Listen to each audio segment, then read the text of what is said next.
우리 함께 하나님 말씀 보겠습니다. 갈라디아서 5장 16절로 18절까지 보겠습니다. 우리 세 절을 함께 읽습니다. 시작. 내가 이르노니 너희는 성령을 따라 행하라. 그리하면 육체의 욕심을 이루지 아니하리라. 육체의 소욕은 성령을 거스리고 성령은 육체를 거스리나니 이 둘이 서로 대적함으로 너희가 원하는 것을 하지 못하게 하려 함이니라. 너희가 만일 성령이 인도하시는 바가 되면 율법 아래에 있지 아니하리라. 아멘. 성령님에 관하여 오늘로 10번째 말씀을 나누고 있습니다. 오늘로 마무리를 하나님이 하게 하실지 아니면 조금 더 연장시키실지는 저도 아직 마음에 정리는 안 됐는데, 아무튼 성령님에 관한 주제로 10번을 나눠서 말씀을 전하면서 참 저는 개인적으로 많이 유익하다. 성령님의 은사에 대한 부분도 정리를 좀 나름대로 할 수 있었고, 또 성령님의 역사에 대해서 다는 아니지만 나름 좀 정리를 하는 시간을 가질 수 있었습니다. 우리 신앙생활에 성령님은 너무나 중요한 역할을 하시는 분이기 때문에 좀 뭔가 답답하신 분들은 홈페이지에 들어가시면 성령 1, 2, 3, 4, 5, 6, 7, 8, 9, 오늘까지 10가지 말씀을 한 번 더 들으셔도 좋을 것 같아요. 자, 성경은요 무슨 책이냐면 그냥 여러 성경의 저자들이 각 시대별로 나름대로 기록한 책이라기보다는 하나님께서 우리의 구원을 위하여 창세기부터 계시록까지의 스토리를 만드신 책입니다. 그러니까 성경의 기록 목적은 우리를 구원하기 위함이에요. 그래서 성경 안에 3가지 큰 예언이 있습니다. 2가지 예언은 이미 이루어졌고 하나는 아직 이루어지지 않았는데, 성경 66권은 거의 이 예언으로 모든 주제가 형성되어 있다고 해도 과언이 아니에요. 첫 번째 예언은 무엇입니까? 예수님 오시겠다고 하는 예언. 2번째 예언은 무엇입니까? 곧 이어서 성령을 보내시겠다고 하는 예언. 3번째 예언이 무엇입니까? 주님 다시 오실 것이다. 주님 다시 오심은 2가지를 내포합니다. 세상의 심판과 하나님 나라의 완성입니다. 이 3가지는 서로 다 연결되어 있어요. 예수님이 오셔서 십자가를 지심으로써 구원받은 백성들을 그 피로 사신 거잖아요. 주님의 보혈이 아니면 우리는 하나님 앞에 절대 설 수 없습니다. 우리의 어떤 의로움으로도, 우리 어떤 공로로도 우리는 죄에 버무려진 자들이기 때문에 하나님 앞에 설 수 없습니다. 그러나 그분의 십자가가, 그 피의 공로가 우리를 하나님 앞에 설 수 있는 유일한 자격을 주시는 거예요. 주님께서 구원을 완성하셨습니다. 그래서 성경의 창세기부터 보면요, 예수님을 보내시겠다고 하는 예언들이 계속 나와요.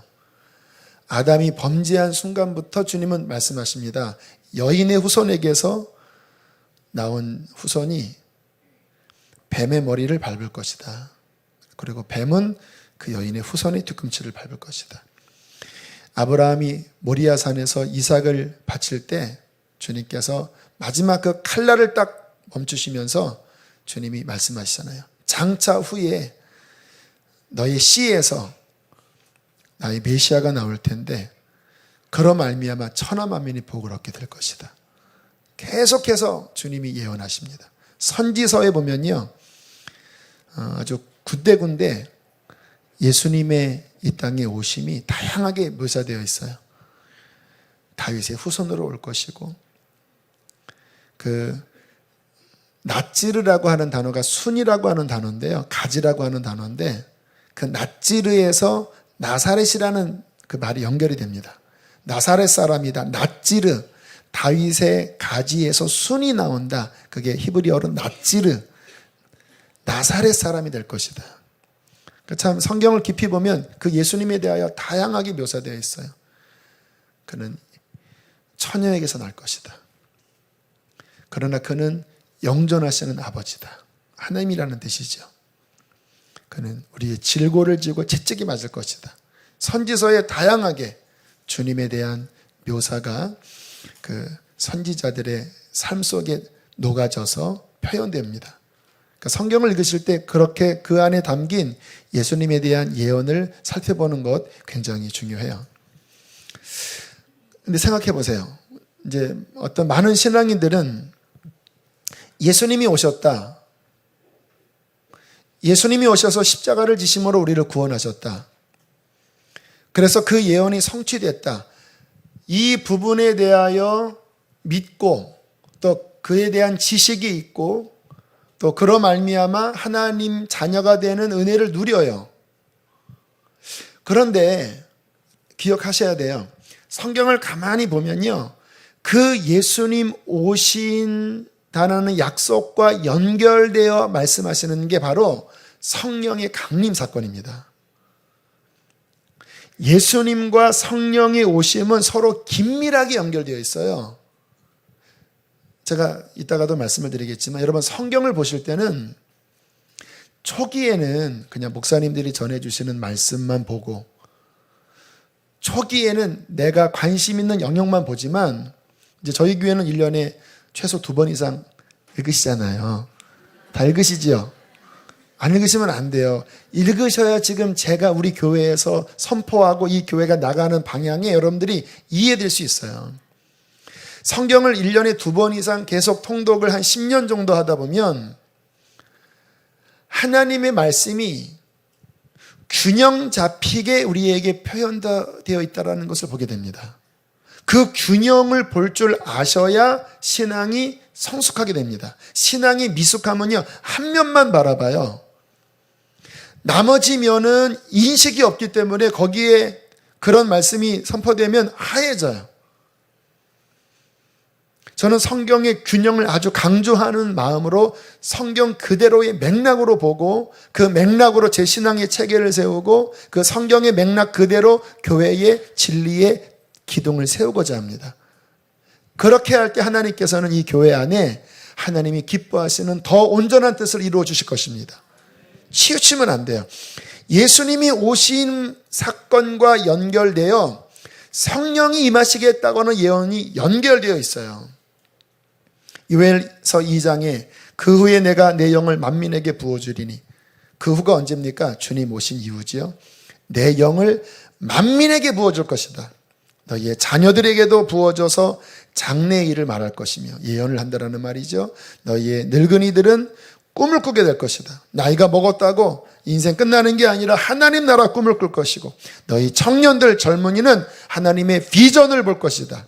그때 내가 또 나의 영을 남종과 여종들에게, 그러니까 모든 남녀노소와 신분을 초월하여 만민에게 하나님께서 성령을 부어주시는 역사를 예수님 십자가 사건 이후에 이루시겠다고 말씀을 하셨습니다.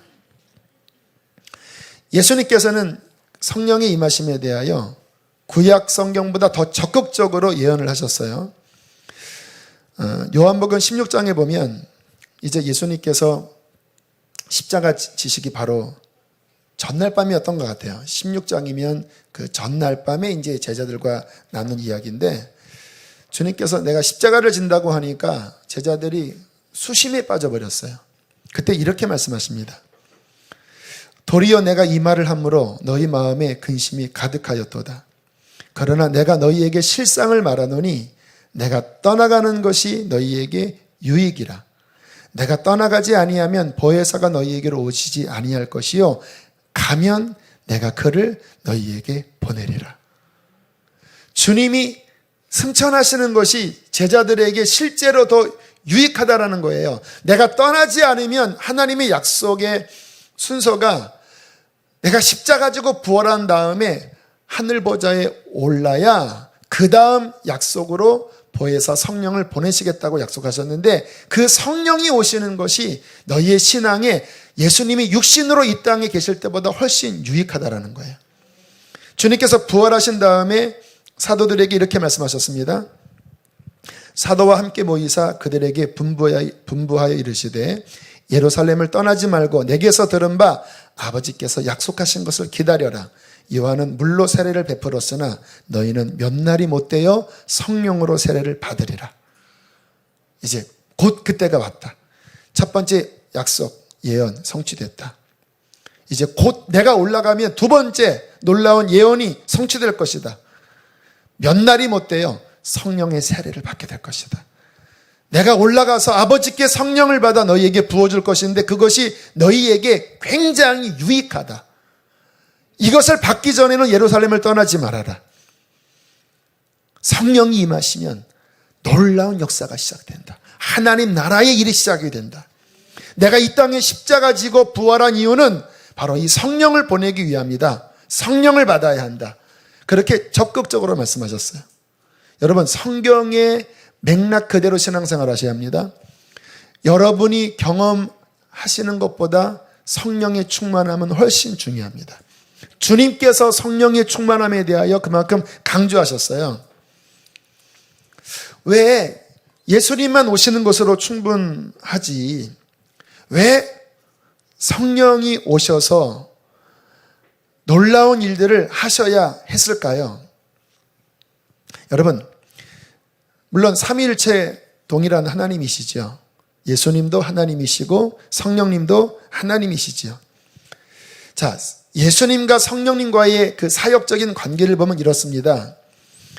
예수님이 인간의 몸을 입고 오셔서 십자가를 지시고 부활하심으로 우리의 구원을 위한 모든 하나님의 뜻을 100% 성취하셨습니다. 예수님이 99.99% 성취하신 게 아니라 예수님은 우리 구원을 위한 하나님의 모든 계획을 100% 성취하셨어요. 그런데 왜 성령이 필요한지 아십니까? 그 주님의 약속을 각 사람 안에 실제가 되게 하는 역할은 보혜사 성령이 하십니다. 두 분은 연결되어 계세요. 예수님 십자가 없이 성령님만 역사하지 않아요.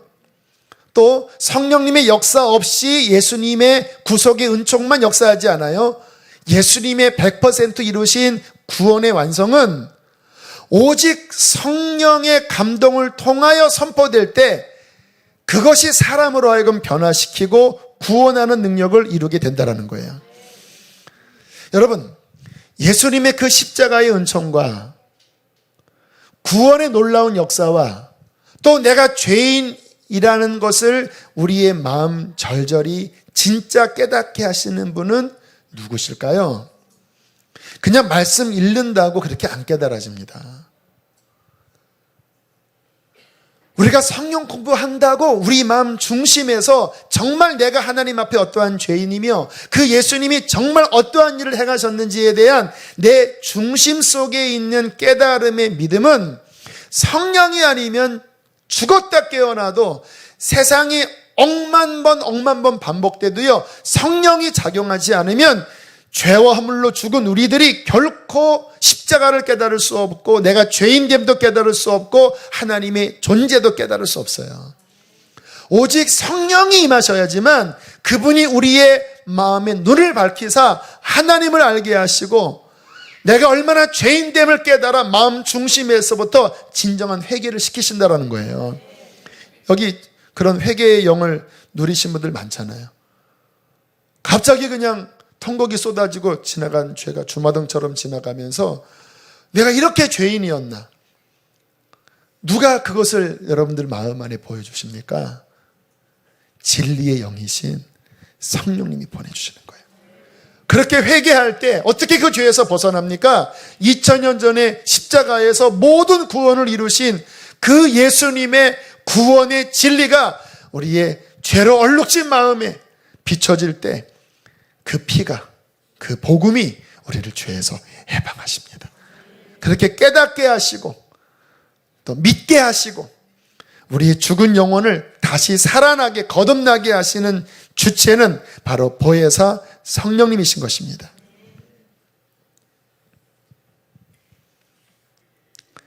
자, 성령님의 역사로 이제 우리가 구원을 받았죠. 그런데 그러면 우리가 구원받으면 이제 성령의 역사가 끝난 건가? 아닙니다. 오늘 제가 이 말씀을 드리고 싶어요. 구원받은 이후에 성령의 역사가 우리에게 절대적으로 필요합니다. 성령님은 우리에게 어떤 일을 행하시는가?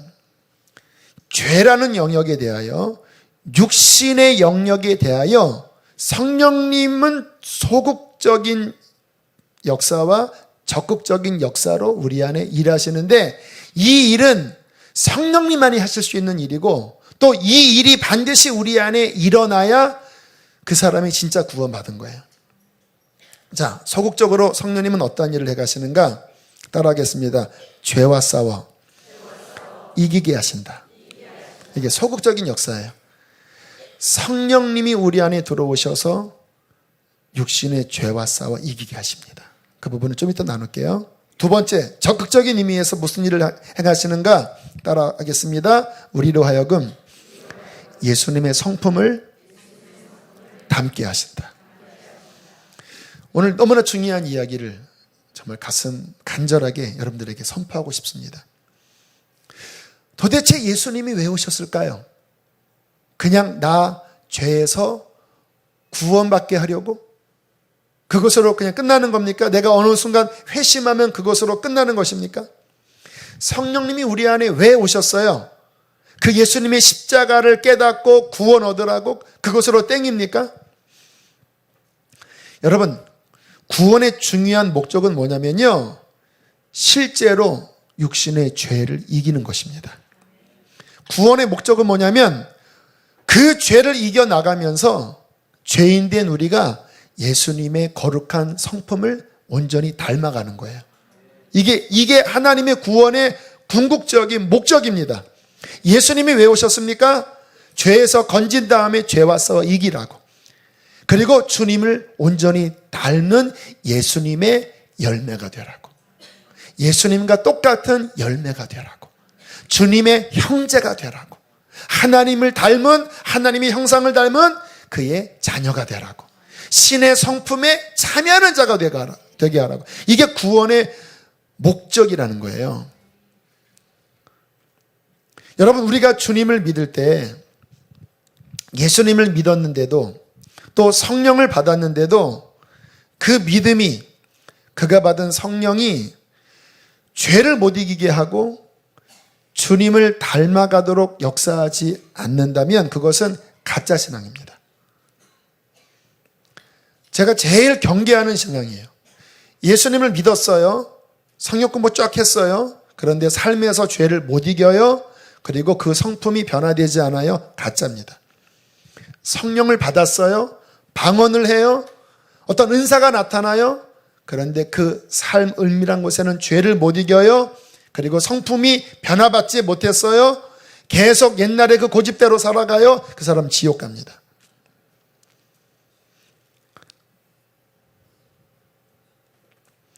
여러분, 주님께서 왜 이 땅에 오셨고 그 십자가는 우리 안에 무엇을 행하기를 원하시고 그 예수님이 오셔서 성령을 보내주신 이유가 무엇인지를 우리 마음 깊이 깨닫고 그 방향으로 우리는 신앙생활을 해야 한다는 것입니다. 우리는 여기에서 성령의 사역에 대하여 아주 올바르게 정립해야 될 필요가 있어요. 제가 금요성령 집회 때나 우리 교회 집회 때 이 부분을 자주 나눴지만 오늘 성령에 대한 말씀을 이제 거의 마무리하면서 이 부분에 대해서는 여기 서 있는 저와 또 우리 교회는 특별히 성령님의 은혜를 사모하는 분들이잖아요. 사모하는 모든 분들이 이 부분에 대해서, 성령론에 대해서 명확하게 정립할 부분이 있어요. 여러분, 성령의 역사, 성령의 은사 중요합니다. 신앙생활을 하면서 성령의 역사와 성령의 은사를 우리는 더 충만히 누려야 합니다. 왜 그런지 아세요? 그것이 하나님의 뜻이기 때문에.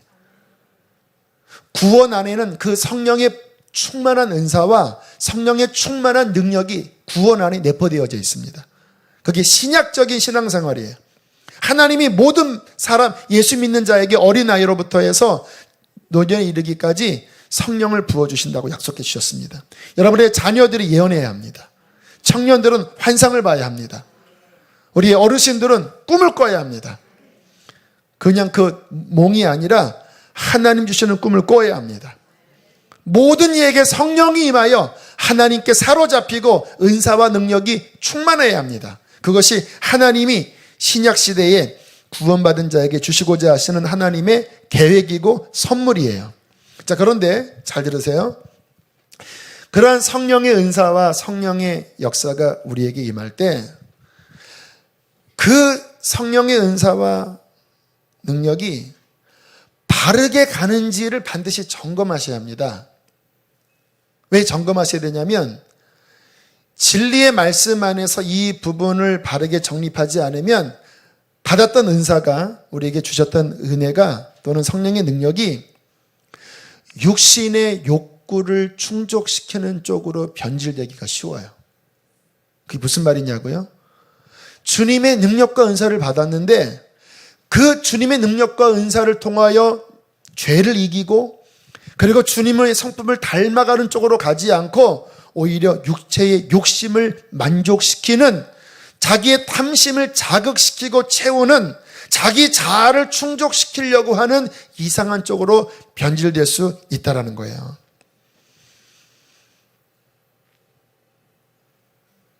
여러분, 성령이 역사하시는데, 그래서 병도 고쳐지고 기가 막힌 예언의 역사가 나타나는데 회개가 일어나지 않아요? 그 사역 가운데 회개가 일어나지 않아요? 나는 지금 주님의 은혜를 받는데 회개가 일어나지 않아요? 저희 교회는 감사하게 회개가 일어나요. 성령께서 역사하실 때 회개가 일어나요. 복음 인카운터 할 때 핵심은 회개가 일어나는 것입니다. 회개 속에서 우리의 심령 회복되는 거예요. 이게 제가 목표하는 성령의 역사의 방향이거든요. 근데 내가 어떤 단체에 갔는데 뭐 은사가 나타나고 막 기적이 나타나요. 그런데 모여서 회개가 일어나지 않아요. 그냥 헌금만 많이 내라고 하고, 너 주머니에 지금 얼마 있구나 뭐 이런 거 막 맞히기도 하고, 막 엎어치고 자치고 막 쓰러뜨리기도 하고. 물론 다 좋지요. 그런 게 잘못됐다고 보는 건 아니에요. 그렇게 나타날 수 있죠. 기가 막히게 뭐 하나님의 신비한 일들이 나타나면 좋지요. 그러나 그렇게 뭔가 나타나면서 막 붕붕붕 뜨는 것 같은데, 뭔가 막 기적이 일어나고 환상이 보이고 뭔가 나타나는 것 같은데, 거기 서 있는 사람이나 앉아 있는 사람의 내면에 회개를 일으키지 않는다면 의구심을 가져야 합니다. 왜냐하면 제가 왜 이런 부분을 자꾸 경계하냐면, 그 성령 운동이 아무튼 많이 일어나잖아요. 그런데 이 맥락에서 잘못 가는 성령 운동이 심심치 않게 실은 일어나요. 물론 제가 다 잘못된 건 아닌 것 같은데 그 안에 은혜도 있고 뭔가 역사도 나타나는 것 같은데, 그 목표점 자체가 성경에서 원하시는 예수를 믿고 결국은 그 내면을 정화시켜서 주님을 더 닮아가는 그 순결한 방향으로 나가면 좋은데 막 헌금을 강조하고, 이번 안수 받으려면 200만 원 헌금 내야 돼. 200만 원 정도가 아니라요. 뭐 암 같은 거는 뭐 5천만 원씩 내라고 하고요. 이런 유명한 목사님한테 안수 받으려면 뭐 한 장은 갖고 와야 된다. 이건 거기는 사탄의 역사입니다. 사탄은 예수 이름으로 떠나갈지어다. 이거 혈기 내면 안 되는데. 진짜 그거는 아니에요. 여러분, 어딘가 안수해야 되는데 헌금 내라고 하면 그거는 그냥 뒤도 돌아보지 말고 그냥 나오세요. 주님은 그렇게 역사하는 분이 아닙니다. 자기가 감동돼서 낼 수 있겠죠. 그러나 누구한테 안수 받으려면 최소 얼마씩, 도대체 성경에서 그런 얘기가 어디 있습니까? 근데 그런 일들이 버젓이 진행되고 있는 거예요. 버젓이. 성령의 이름으로, 예수의 이름으로. 저는 이러한 류의 성령 운동은 아주 경계합니다. 또 저희 교회가 그러한 흐름의 영향을 받을까봐 제가 저희 교회 안에 성령 역사를 이제 올해 들어서 강조하잖아요. 근데 혹시 그러한 쪽으로 치우치면 어떡하나 경계하고 있어요. 성령의 역사는 예수를 더 깊이 믿고 회개가 일어나야 합니다. 성령의 역사는 우리의 속사람을 예수님을 닮은 신의 성품에 참여하는 그 역사로 더 나아가게 해야 합니다. 주님이 우리에게 주신 은사와 능력의 모든 방향이 결국 그쪽으로 집중되어 나아가도록 그렇게 할 때 하나님께서는 성경에서 말씀하시는 그 온전한 성령의 아름다운 열매들을 그 사람의 신앙에 또 그 교회 안에 맺게 해 주실 것입니다.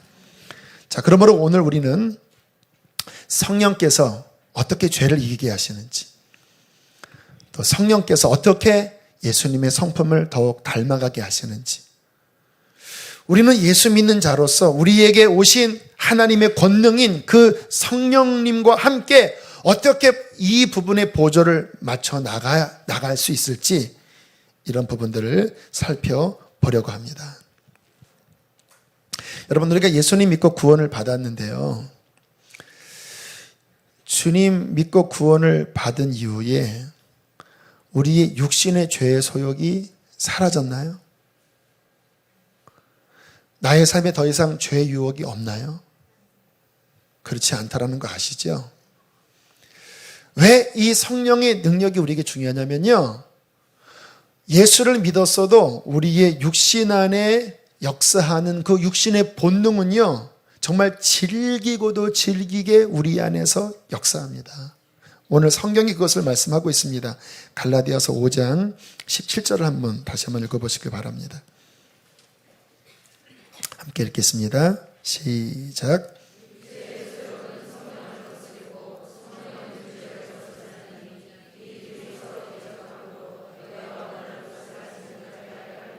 참 어떻게 보면 아이러니한 말씀이에요. 성령이 거하시는데 성령님을 대적하는 자가 있다는 거예요. 성령님의 역사를 거스리는 존재가 있다는 거예요. 누굽니까? 육체, 우리의 자아, 우리의 본성이 우리의 내면 안에서 줄다리기를 하고 있다는 거예요. 그런데 성령님이 완전히 우리를 제압한다라고 말씀하지 않고 사도 바울은 서로 거스린다라고 표현합니다. 성령님은 우리를 거룩한 쪽으로 끌어가려고 하시고, 또 우리의 육신은 우리를 옛날의 죄의 법, 탐욕과 그 허탄한 것을 향하여 끊임없이 성령님을 거슬려 우리를 죄의 법 아래로 사로잡아 나가려고 한다라는 거예요. 여러분, 바로 이게 우리가 이 땅에서 신앙생활을 하면서 가장 큰 어려움입니다. 여러분, 우리 신앙생활의 문제는 돈을 못 버는 게 아니에요. 아세요? 결혼을 어떻게 하는, 이게 근본적인 문제가 아니에요. 건강 문제도 근본적인 문제가 아니라니까요. 신앙생활의 근본적인 문제는 뭐냐면 죄와의 싸움입니다. 왜요? 죄와의 싸움을 효과적으로 이겨서 성령의 충만함 가운데 거하면요, 환경이 아무리 어려워도요, 이미 천국이 나를 다스리기 때문에 그 사람은 어떤 환경 가운데서도 기뻐할 수 있고 승리할 수 있어요. 그런데 아무리 모든 환경이 좋아도 죄에 져서 내가 죄에 잡혀버리면요, 그것은 지옥입니다. 지금 그런 것 때문에 괴로워하는 우리들이 많이 있잖아요. 그런데 이 죄와의 싸움이 만만치가 않아요. 가끔 저에게 그러한 신앙 상담 외부 교인들이 이렇게 처절한 이야기들을 해요. 주님 만나서 성령 세례받고 막 방언도 하고 그 은혜를 받았다가 이제 난 주님 위해 살겠습니다, 그렇게 막 헌신을 했는데 그 하나님께서 그러면 또 삶을 풀어주시거든요. 그런데 세상 가운데 일하다가 그런 세상의 유혹에 마음이 흔들리고 술의 문화에 영향을 받고 음란한 유혹을 받아서 막 괴로워하고, 또 어느 때는 넘어지기도 하면서 내가 정말 구원받은 게 맞나, 영적인 우울증에 빠져버리고 막 낙심하고 하는 그러한 처절한 그러한 고백들이, 그러한 상담들이 가끔 저한테 많이 와요. 그런 것들을 볼 때마다 참 쉽지 않구나. 이야기를 보면요, 다 성령 받았고요, 하나님의 음성도 듣고요, 기가 막힌 체험들을 하면서 하나님께 정말 헌신하고자 했는데 그 속에서 육신이 그 성령을 거스려 다시 음란으로, 다시 세상의 탐심으로, 다시 그 안에 더러운 것들로 막 끄집어 당기면서 오라 나는 곤고한 자로다. 그 빛 안에 있을 때는 그렇게 충만했다가 다시 옛날의 그 모습으로 넘어졌을 때, 여러분, 은혜를 안 받았을 때는 죄 가운데 살아도 힘들지만 그렇게까지 죽을 맛은 아닌데요. 빛 가운데 들어가 이 천국의 은혜를 맛봤다가 다시 돌아가면요, 죽을 맛입니다. 양심은 너무 괴롭고요. 주님 앞에 설 것 생각하면 너무 두렵고요. 자신에 대하여 막 자괴감이 들고요. 이 죄가 기쁘지도 않아요, 이제는. 육신에 끌려서 그 죄를 먹어봤는데 옛날 같은 그런 맛이 나오지 않아요. 왜? 우리 안에 주님이 계시니까 얼마나 답답하겠습니까? 그것 때문에 고통당하고 징계당하고 하는 일들이 얼마나 많이 일어나나요? 근데 사도 바울은 우리에게 경고를 하는데요. 21절을 한번 보세요. 21절. 19절로부터 21절까지 세 절을 보겠습니다. 시작.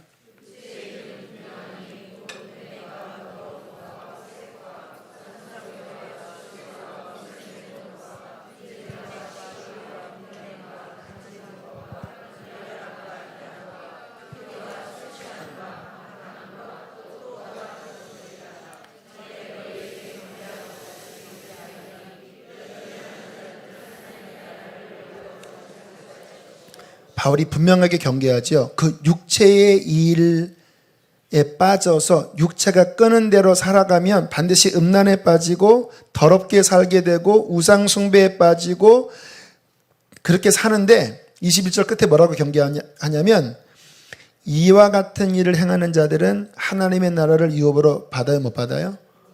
못 받아요. 지금 이 말씀의 수신자는 크리스찬들입니다. 갈라디아 교인들에게 하는 말이에요. 육체의 유혹에 점점 빠져들어가려고 하는 갈라디아 교회 교인들에게 하는 말이에요. 그러니까 구원 받았어요. 성령 받았어요.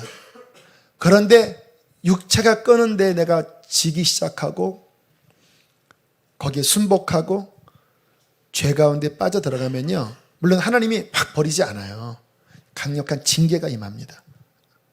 하나님께서 채찍을 드시고 그 인생에 큰 고난을 주시고 주님께 돌아오도록 부르십니다. 그러나 주님께서 징계를 주시는 것은 깨닫고 돌이키라고 징계를 주시는 거거든요. 징계 자체가 목적이 아니라 주님의 목적은 깨닫고 돌아오라예요. 근데 징계를 내려도 깨닫지 못하고 돌아오지 못하면 오늘 바울이 했던 이 경고를 받는 거예요. 그렇게 살다가 주 앞에 서면, 죄 가운데 살다가 주 앞에 서면 하나님 나라 유업 받는다, 못 받는다? 못 받는다 경고하는 거예요. 신앙생활의 관건은 죄를 이기는 것입니다. 그런데 어떻게 죄를 이기죠? 질문하겠습니다. 여러분, 죄 이길 수 있는 것입니까? 질문할게요. 이게 신앙생활의 관건이거든요. 이게 핵심이, 성경 기록의 목적은 신앙과 죄와 거기에 구원의 이 이야기예요. 다른 복 받아라, 잘 먹고 잘 살아라, 이게 주제가 아닙니다. 사이드로 끼어 있긴 하지만 그게 메인이 아닙니다. 신앙생활의 핵심은 죄에서 건짐받고 죄와 싸워 이기는 구원 이야기거든요. 질문하겠습니다. 죄와 싸워 이길 수 있나요?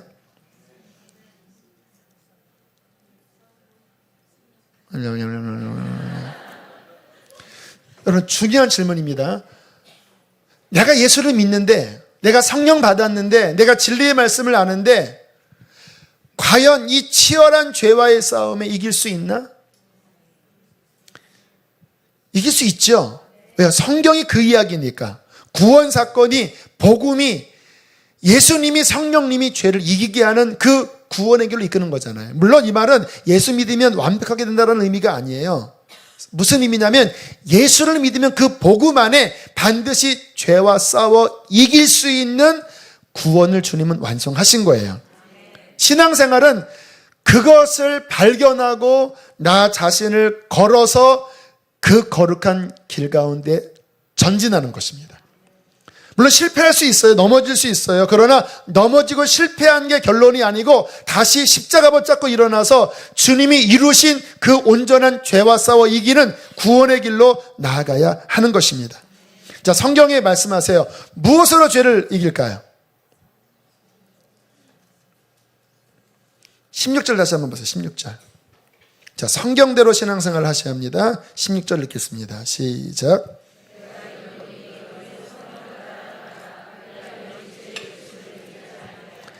죄와 싸워 이기는 유일한 능력은 그리스도 예수 안에 있는 성령의 역사입니다. 그 성령의 역사를 따라 행할 때 육체의 욕심을 이기는 힘이 주어진다는 거예요. 18절도 한번 읽어보세요. 18절 함께 읽겠습니다. 시작.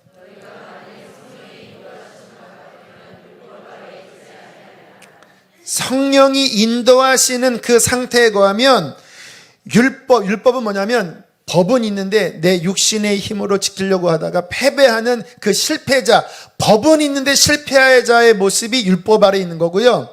그러면 복음은 뭐냐?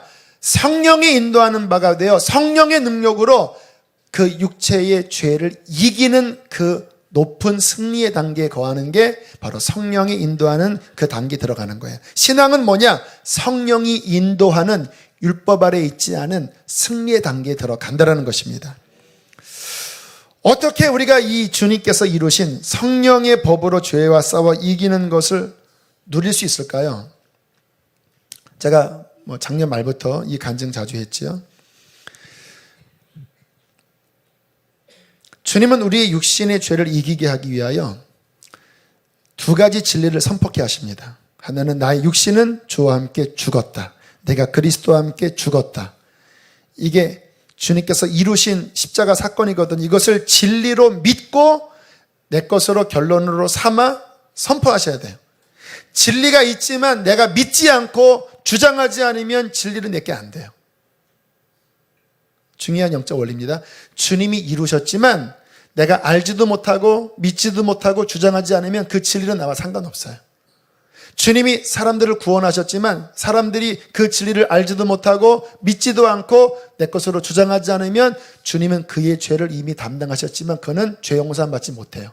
누가 죄 용서함 받습니까? 주님이 이루신 진리를 알고 그것을 믿고 내 것으로 주장할 때 그 진리는 내게 돼요. 이게 성경의 역사입니다. 그래서 진리가 중요하고 믿음이 중요한 거예요. 그런데 자아의 죽음, 내가 그리스도와 함께 십자가에 못 박혔나니, 우리의 옛사람이 그리스도와 함께 못 박힌 것은 이게 육체를 효과적으로 제압하는 진리의 무기거든요. 물론 우리의 현상은 육신이 발동해요. 그런데 진리는 뭐냐면 육체의 여러 죄가 음란이, 정욕이, 탐심이, 분노가 우리 안에 작동은 하는데 그러나 진리를 적용하는 거예요. 그러나 그 육체는 2000년 전에 주님과 함께 죽었어. 그 진리를 알고 결론을 삼는 거예요.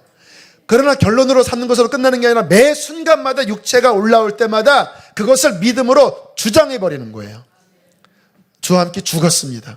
속에 막 더러운 게 올라와요. 그런데 진리를 바라보는 거예요. 주와 함께 죽었습니다. 그렇게 진리를 믿음으로 주장하고 선포할 때 그 진리는 내 속에 육체를 진리의 능력으로 제압하기 시작합니다. 이것을 경험하는 훈련을 하는 게 신앙생활이에요. 할렐루야. 진리는 있어요. 우리 교회 제자훈련하면 이거 다 알잖아요. 그런데 그냥 그때 그렇구나로 끝나버리면 그 진리는 내게 안 되고 여전히 내 속에서 역사하는 그 더러운 것들에 휘몰려 실패하고 나 또 졌구나, 나 이러다가 망하는 거 아니냐, 패배하잖아요. 그러나 신앙생활은 아는 것으로 끝나면 안 돼요. 매 순간마다 그것을 결론 삼고 주장하고 선포하고 나아갈 때 진리는 우리의 현상보다 더 강력합니다. 진리를 믿을 때 진리는 우리를 죄에서 이기게 하는 힘을 발휘하게 될 것입니다. 근데 이것만 하면 안 돼요. 저희 교회는 이 부분 많이 강조했잖아요. 한 4년간 이런 설교를 주로 했던 것 같은데 왜 작년 말부터 성령에 대한 주제로 제가 보완을 하냐면요. 이것 때문에 그래요. 그렇게 선포하고 믿고 하는 것만으로 끝나면 반쪽밖에 안 하는 것입니다. 그 다음에 이제 나를 실제 하나님의 능력으로 살아가게 하는 그 힘이 있어야 되잖아요. 그 힘이 누구냐? 바로 성령이십니다. 성령은 예수님의 생명이십니다. 할렐루야. 그래서 너희가 십자가를 믿고 성령의 충만함을 받아 성령의 능력으로 성령의 소욕을 따라가면 옛사람은 십자가에 못 박아버리고 성령의 소욕을 따라가면 육체가 너를 지배할 수 없을 것이다. 할렐루야. 성령의 소욕을 따라가면 죄가 너를 이길 수 없을 것이다. 물론 이 말은 죄가 작동 안 한다는 말이 아닙니다. 작동합니다. 심각하게 우리의 목을 조이기도 합니다. 막 우리 마음에 내가 원치 않는 막 마음들을 막 격동시키기도 해요. 그런 게 분명히 있어요.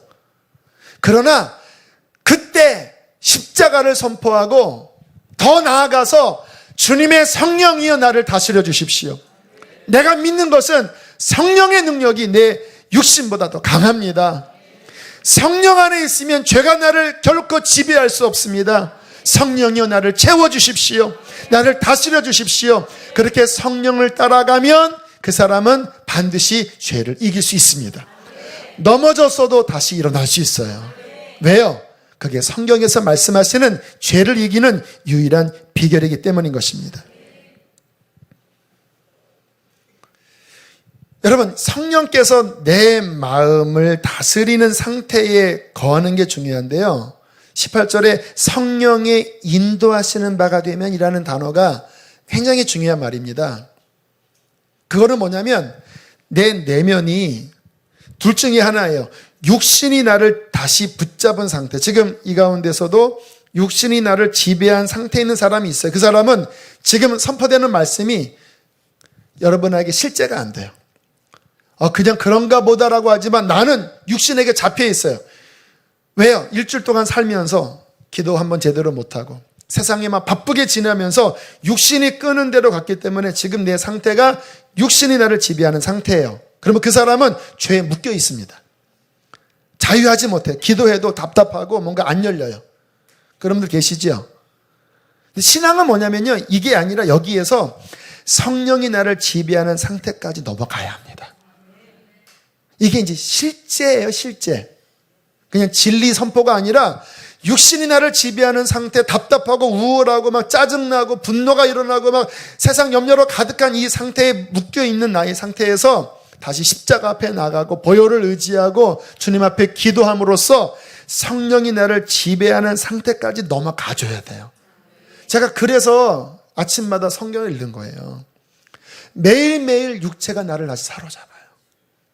어저께 큰 은혜를 받았어도요, 다시 그 다음날 육체가 꾸물꾸물 올라와서 나를 하여금 세상을 바라보게 하고 어느 때 막 인터넷에 막 그런 것들 막 보게 하고 다시 막 깔아앉아요. 그러면 마음의 기쁨을 또 잃어버리고 그래요. 그럼 또 어떻게 합니까? 육체가 나를 지금 끌어가는구나. 육체가 더 강화되어 있구나. 그럼 다시 회개하고 말씀 앞에 깊이 나아가고 기도할 때 주님 앞에 부르짖고 주님 나를 붙잡아 주십시오. 성령님 나를 채워주십시오. 나를 다시 지배해 주십시오. 그렇게 나아가면 주님의 은혜가 그렇게 부르짖는 자에게, 말씀을 사모하는 자에게, 성령의 능력을 믿는 자에게 역사하여 성령이 인도하는 그 조건으로 넘어가게 합니다. 그러면 그때 자유가 임해요. 답답한 게 풀어지고요, 주님의 임재가 다시 흐르고요, 그 상태가 되면 내 안에 죄가 힘을 잃어버립니다. 약화돼요. 하나님에 대한 마음이 더 강화돼요. 부들부들해져요. 주님의 마음이 더 깊이 느껴져요. 그렇게 신앙생활을 하는 거예요. 그런데 많은 사람들이 왜 실패하냐면 어느 순간에 꺾였거든요. 넘어졌거든요. 육체가 나를 지배한 상태에 빠져버렸는데 거기에서 돌파를 못하고 다시 성령이 지배하는 상태로 힘껏 넘어가지 못하고 거기에 계속 눌러붙어 있으니까 육신이 지배하면서 음란, 분노, 번뇌, 걱정 이런 거에 빠져서 영이 꺼져가는 거예요. 여러분, 매일매일 싸우셔야 합니다. 성령이 나를 지배하시도록. 너희가 육신대로 살면 반드시 죽을 것이로되 영으로서 몸의 행실을 죽이면 살 것이다. 매일매일 깨어서 기도하세요. 저처럼 성경 말씀이 나를 점령하기까지 성경을 읽으세요. 물론 성경 큐티 중요합니다. 그 안에 있는 하나하나를 깊이 이해하는 것 되게 중요해요. 그런데 큐티 한답시고 한 20분 그냥 깔짝깔짝 그 생명에서 보고 그렇게 덮으면 문제가 뭐냐? 성령 안으로 들어가기 전에 그냥 내 이성의 작용으로 몇 절, 한 20절 그냥 이렇게 읽다가 한 20분 만에 끝나버리면 문제가 뭐냐? 뭔가 내 이성에는 깨달은 게 있지만 하나님의 말씀이 나를 점령해서 성령 안으로 들어가는 여기까지 안 가면 그렇게 이성의 깨달은 말씀이 여러분 안에 파워가 안 돼요. 많은 교회에서, 많은 신앙단체에서 그 정도의 마치 이렇게 간편한 어떤 스프, 간단한 어떤 그 식량, 짧게 먹는 것으로 신앙생활을 유지하게 하는 어떤 그런 훈련들을 시켰습니다. 물론 그런 훈련들 중요하다고 저는 생각을 해요. 근데 제가 조심할 게 뭐냐면요, 영적으로 넘어가지 않았는데, 성령이 지배하는 상태까지 가지 않았는데 이성의 작용으로 그냥 잠깐 보면서 깨달은 그것으로 끝내버리고, 기도도 성령의 충만함으로 돌파해야 되는데 한 5분 10분 그냥 중얼중얼 끝내버리고 육신이 나를 사로잡은 상태에서 종교적인 그냥 몇 가지 좋은 걸 깨달은 정도에 딱 세상 나가는데 그 힘으로 세상을 이길 수 있을 것 같아요? 다가오는 세상의 그 더러운 유혹들을 이길 수 있을 것 같아요? 못 이깁니다. 그래서 기독교가 실패한 겁니다. 그 정도 수준을 신앙의 기준으로 삼아버린 거예요. 그러시면 안 돼요. 성령이 지배하기까지 전투적으로 싸우셔야 합니다. 성경도 말씀이 나를 점령해서 그 말씀이 나를 다스리기까지 하나님의 말씀을 채우셔야 합니다. 할렐루야. 날마다 하나님 앞에 두드리면서 천국문을 두드리고 하늘의 문을 열고 그의 임재가 나를 더 충만하게 사로잡도록 날마다 하늘을 두드리며 나아가셔야 합니다. 그래야 이 마지막 때 승리예요.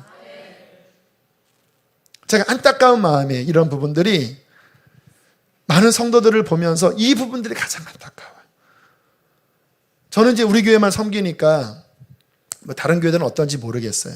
근데 이런 수준으로 나아가지 않고 그 낮은 수준에 머물면서 종교적으로 포장하면서 신앙생활 잘한다고 하는 것에 대해서 분개함도 일어나요. 그건 아닌데.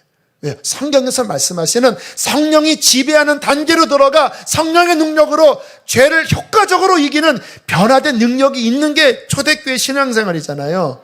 그게 나타날 때 세상 사람들이 야, 교회 다니면 진짜 변화되는구나. 야, 저 사람 예수님 만나더니 표정이 바뀌었구나. 그게 드러나야 초대교회 아닙니까?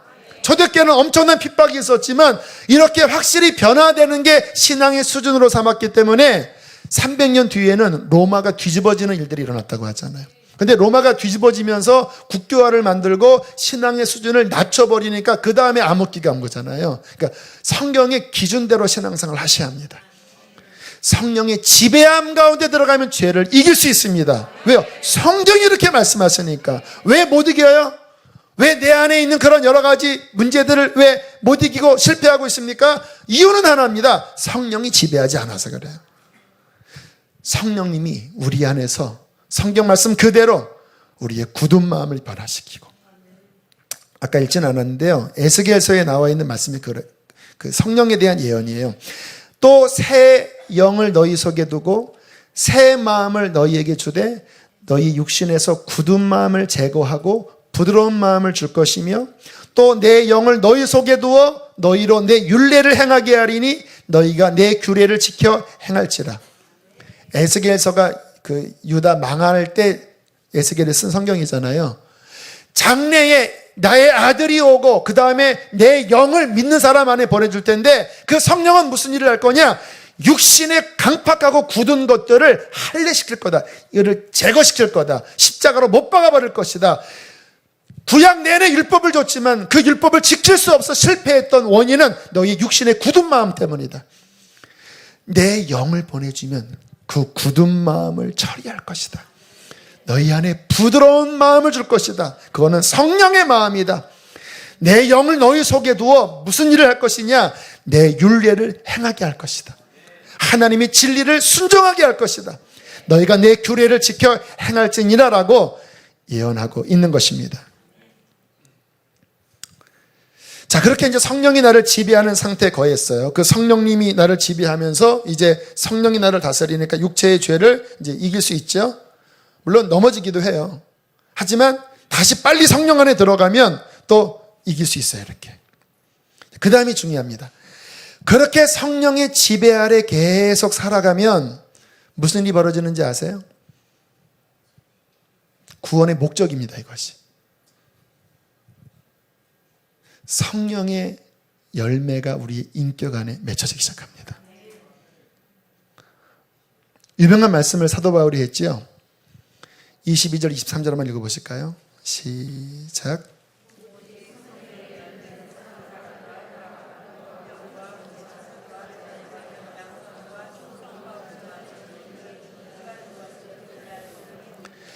자, 성령이 나를 다스리고 계셔. 성령님은 누굽니까? 예수님의 영입니다. 하나님의 심장이에요. 그 성령님이 나를 충만하게 이끌어가요. 육체가 나를 다스리지 못하도록 성령께서 묶어놨어요. 지배하고 있어요.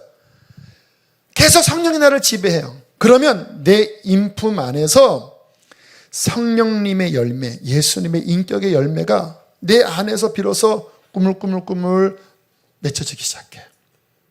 사랑과 희락과 화평과 오래 참음과 자비와 양성과 충성과 온유와 절제니 이 같은 것을 금지할 법이 있다 없다?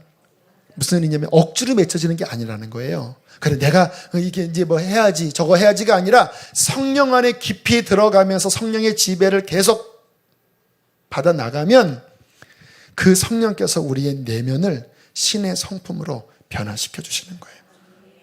구원의 가장 큰 축복은 주님의 성품에 참여하는 것입니다. 이게 신앙의 축복이에요.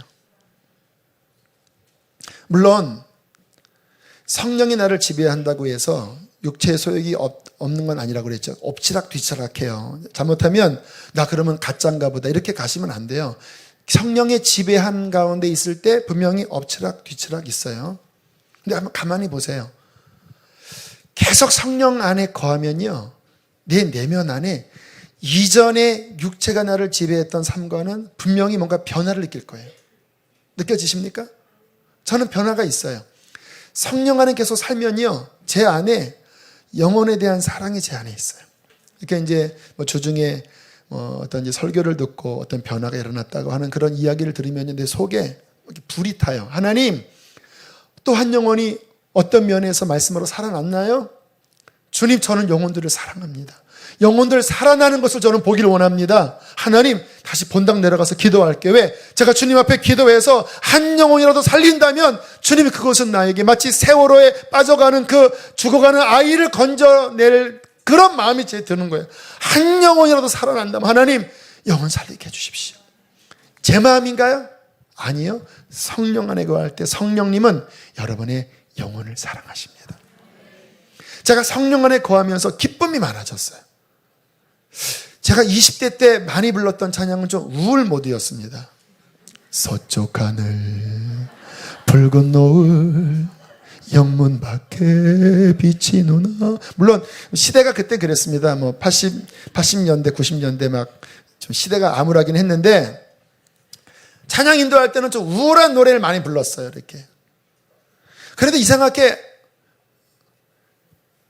제가 점점 나이가 먹으면 제 안에 기쁨이 더 많아졌어요. 희락이 주님 안에서 주님 섬기는 것이 얼마나 큰 기쁨인지를 제 심령이 누립니다. 여러분, 주님 섬길 때 우리 안에 기쁨을 주십니다. 희락과 화평과 성령이 지배하는 사람들은 잘 안 싸웁니다. 물론 이런 때 싸워요. 불의가 판을 칠 때는 그 불의를 변화시키기 위하여 거룩한 분노로, 그러한 부분은 거룩한 분노로 싸우기도 해요. 그러나 그냥 매사에 그냥 자꾸 분열을 일으키고 다투는 것은 성령의 역사가 아니라 육신의 역사거든요. 주님이 우리 마음을 다스릴 때 그 사람은 화평케 하는 자가 됩니다. 내 삶에 고난이 와도요, 막 당장 뛰쳐나가고 싶고 막 포기하고 싶은데요, 성령 안에서 기도하면 그분이 참게 하십니다. 참아라. 우리 교회들도 그런 어려움 겪을 때 기도하니까 주님이 인내하라고 하십니다. 그래서 막 더 인내하면서 훈련받는 분들 많이 계시잖아요. 저도 그런 경험 많이 하거든요. 성령이 다스릴 때 오래 참게 돼요. 성령이 안에 다스리면요, 어려운 사람들 보면요, 이 속에서 막 긍휼이 올라옵니다. 막 불쌍하게 느껴져요. 그렇죠? 막 주님께서 어떠한 사람을 도우라고 할 때는 내 속에서 말할 수 없는 막 안타까운 막 마음이 막 일어나는데, 아, 이거는 내 마음이 아니구나. 성령이 자비의 긍휼의 마음을 품게 하십니다. 양선, 충성, 주님의 일에 충성되게. 저는 하나님의 일에 있어서 다른 거는 제가 이렇게 대충대충 하거든요. 근데 주님의 일에 대해서는요, 대충 하는 거를 막 못 견뎌요. 이렇게 막 PPT에 막 글자 하나가 틀리는데 교역자들이 빨리 안 고치면요, 막 제가 막 문자 보내고 있어요. 문자. 그거 고쳐주세요. PPT 넘길 때 자꾸 늘으면 좀 일찍 쳐주세요. 여기에 흐트러졌으면 그거 똑바로 놔주세요. 막 속에서 막 하나님에 관련된 일은요, 어떻게 하면 더 온전하게 될까? 조그만 거 하나라도 흐트러지지 않게 막 이런 마음 때문에 교역자들이 스트레스 받습니다. 너무 예민해요. 제가 막 그런 부분에 뭐가 좀 안 맞으면 왜? 제 마음 안에 다른 게 아니라 하나님께 예배하는 일에, 그분을 섬기는 일에 우리가 더 정성을 들이고 마음을 담고 하면 더 온전하게 드릴 수 있잖아요. 그런 온전한 섬김 막 마음에 간절하니까 제 안에 그런 부분에 늘 좀 예민하고 날카로운데, 여러분, 주님 섬기는 일을 대충대충 하고, 어떤 분들 막 일을 맡겨도 막 쉽게 이거면 안 할게요, 그만둘게요. 물론 바쁘면 그럴 수도 있죠. 또 개인 사정 있으면은 뭐 못할 수도 있는데, 너무 쉽게 주의 일을 내팽겨치는 거는 저는 그거는 아니라고 봅니다. 제가 이렇게 교육전도사 시절에 장로님 딸이었어요. 수석장로님 딸이었어요. 유치부 교사셨는데, 그 연말 신년 되는데 나 교사 안 할 거야 하는데, 왜 그러는 거 있잖아요. 투정 부리듯이 나 이거 그만할 거야, 나 싫어, 이런 거 있잖아요. 제가 한두 번 고민했습니다. 그래도 하시죠? 나 싫어, 바빠요. 그래서 그만두세요.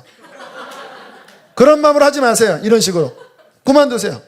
잘라버렸어요. 그랬더니 담임 목사님이 인격자신데, 강전도사 두 분 못 자르듯이 탁 자르면 안 되지.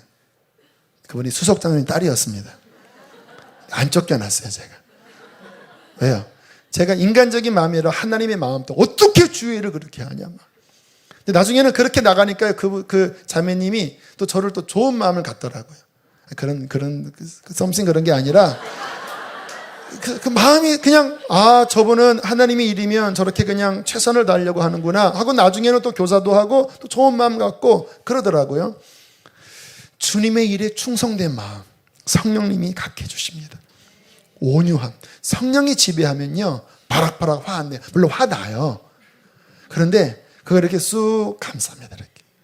솔직히 우리 안에 그 분노 이러는 거 다 표출하면 뭐 정말 심각하죠. 그런데 욱 가다가 또 이렇게 주님 덮고 온유해지고 절제하고, 그렇게 성령 안에서 육체의 어떤 소욕과 싸우는 거예요. 주님의 성품은 온유, 육체의 성품은 분노. 이 사이에서 갈등하다가 성령님을 붙잡을 때 성령의 온유한 성품이 내 마음을 이렇게 적십니다.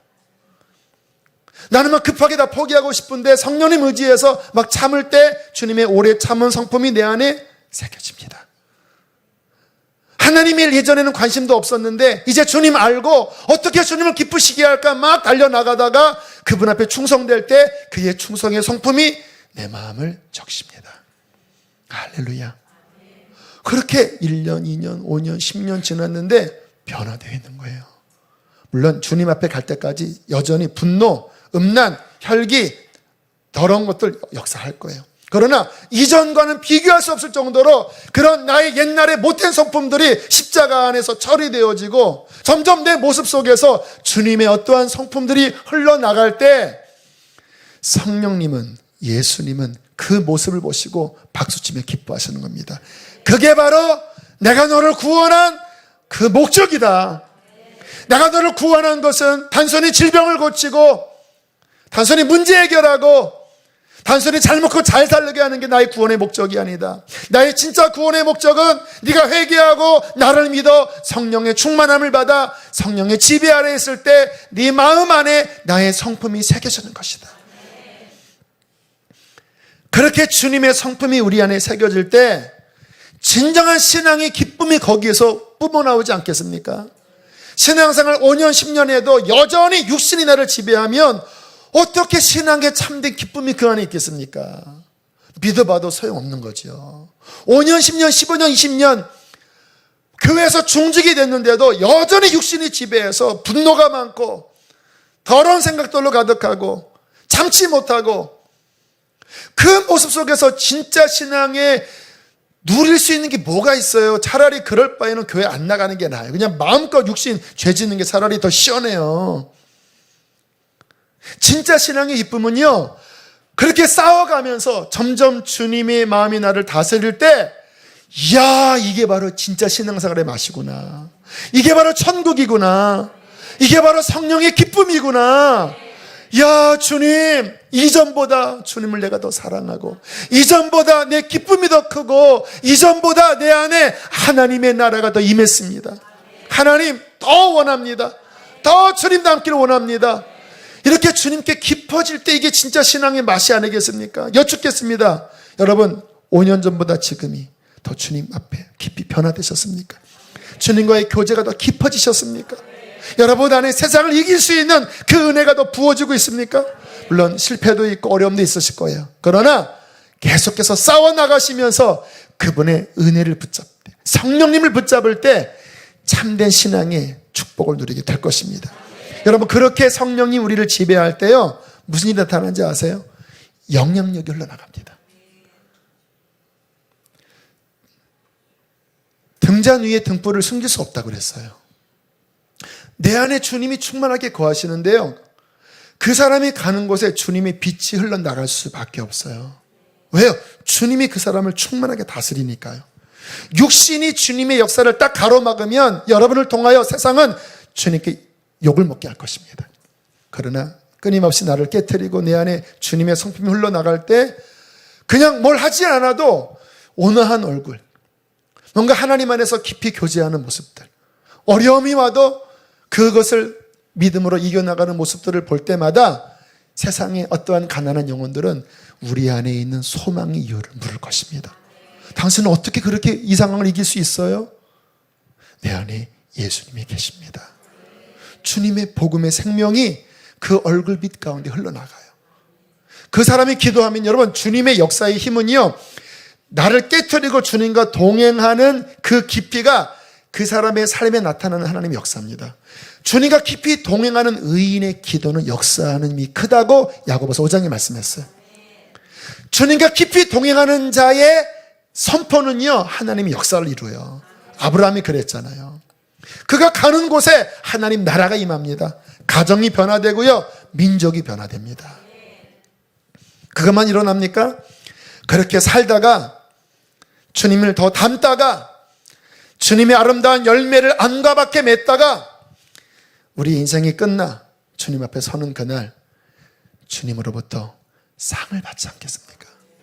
주님이 꼭 안아주실 거, 너 내 자녀 맞아. 네 안에 나의 형상이 있어. 내가 너를 통해 영광을 받았지. 내가 더 사랑한다. 너를 통하여 맺혀진 수많은 너의 발자취를 보아라. 너의 가정 안에 너의 아버지가 구원받았고 너의 자녀들이 구원받았고 네가 받는 그 직장에서 너를 통하여 힘들었던 누군가에게 위로를 주어 그에게 복음이 들어갔고 그런 수많은 주님의 생명력이 흘러갔던 그 성령의 아름다운 열매들이 맺혀진 것들을 주님이 보여주시면서 그 하나하나 하나님은 신실하게 상으로 갚아주실 것입니다. 이게 구원의 놀라운 축복이에요. 예수님 믿은 지 5년, 10년, 20년 됐어도 주님 앞에 섰을 때 그냥 꼬장꼬장한 그냥 나의 옛사람만 그렇게 남아있고 그냥 육신을 한 번도 제대로 못 박지도 않고 그냥 세상에서 막 교회 직분은 많이 맡았지만 그냥 육신의 모습 때문에 주님께 욕먹었다면 천국 갈까요? 질문하겠습니다. 변화되지 않았어요. 죄를 못 이겼어요. 꼬장꼬장한 육신만 남았어요. 그렇게 주님 앞에 섰어요. 구원 받을까요? 성경 가만히 보세요. 그러한 구원은 없습니다. 변화가 일어나지 않은 구원은 없어요. 진짜 구원은 성령의 역사로 변화를 반드시 이룹니다. 낙심하지 마세요. 저절로 된다는 게 아닙니다. 이 진리를 깨닫고 매 순간 싸우시면 돼요. 넘어졌어도 또 주님 붙잡고, 주님, 내가 답을 알았습니다. 성령님만이 나를 변화시킬 수 있습니다. 주님, 나를 붙들어 주시옵소서. 십자가 동산에 나아갑니다. 나를 붙들어 주시옵소서. 매 순간 십자가 앞에 나아가고 겸손히 성령님을 의지하고 성령의 지배 안에 계속해서 충만함으로 나아갈 때, 우리는 5년, 10년, 20년 지날 때 주님의 거룩한 성품으로 변화가 될 것입니다. 우리 교회 이 성령의 이 역사가 충만하게 일어나게 되기를 축복합니다. 그 일을 위하여 은사가 더 넘치기를 축복합니다. 무슨 말인지 이해되시죠? 그 일을 위하여 은사가 필요해요. 그 일을 위하여 주님은 능력을 주시는 거예요. 그 일을 위하여 교회로 엮어주신 거예요. 목적은 뭡니까? 죄와 싸워 이기고 주님을 닮아가 하나님 나라를 이루는 것입니다. 아버지, 이 일을 위하여 성령을 더 부어 주시옵소서. 부흥이 일어나게 하여 주시옵소서. 열방까지 나아가게 하여 주시옵소서. 그렇게 해서 주님을 찬양합니다. 주님이 너나 잘해라, 이런 마음을 주십니다. 네, 제가 잘해야 돼요. 제가 똑바로. 아버지, 우리 함께 시간 찬양하겠습니다. 우리 십자가 목마름이 있으셔야 돼요. 우리 안에 목마름이. 하나님, 목말라요. 나 주님 만났고 성령 받았고 은사도 내 안에 있는데, 아버지, 이제는 진짜 성령의 지배를 받아 죄를 이기고 싶어요. 그리고 주님, 성령의 열매를 맺고 싶어요. 조금씩 더 열매가 자라나고 싶어요. 하나님, 이 밤에 나를 그러한 믿음으로 나아가게 하여 주시옵소서.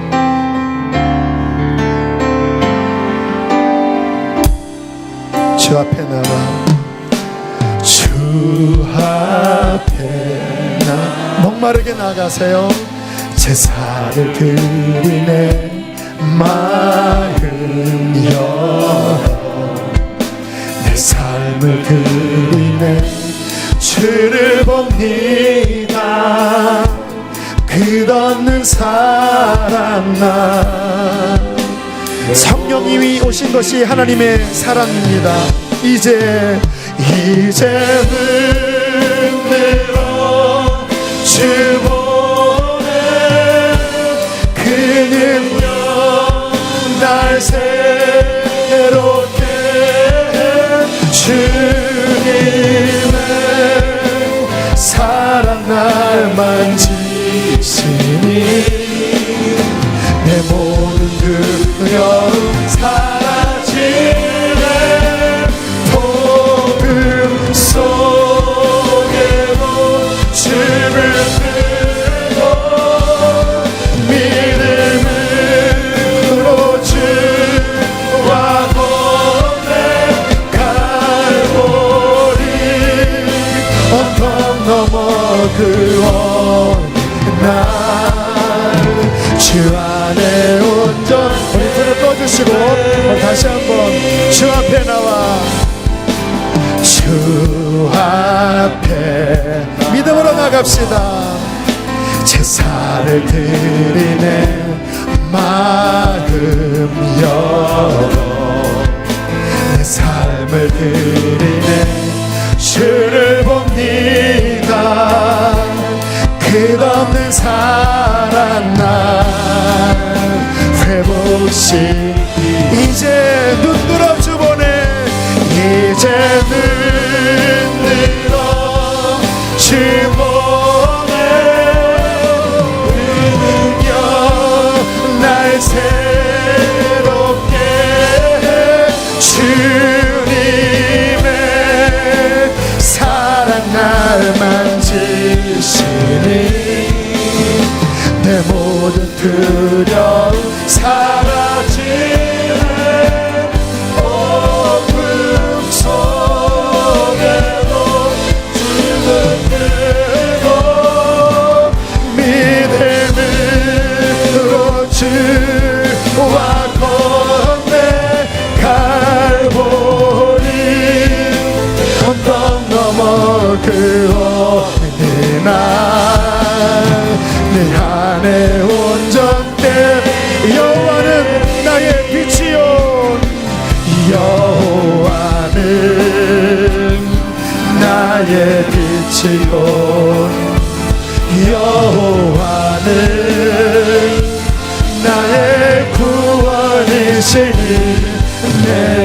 누구를 두려워하요. 여호와 생명의 피난처시니 주의 인자가 생명보다 하나님을 소망하라. 내 입술이 여호와의 찬양하니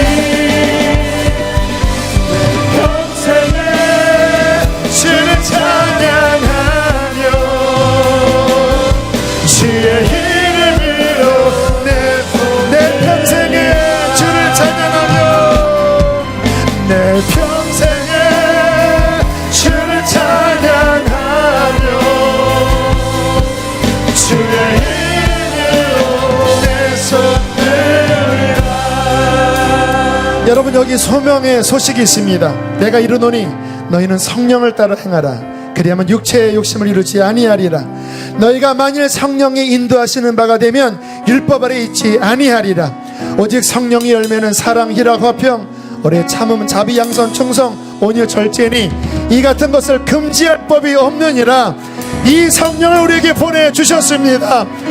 이 자리에서 그 십자가를 믿고 성령을 의지하면 우리는 지금 승리할 수 있습니다.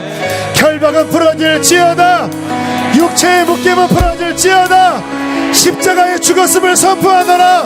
성령이여 나를 다스려 주시옵소서. 두 손 높이 들고 주여 두 번 부르시고 기도하시겠습니다. 주여.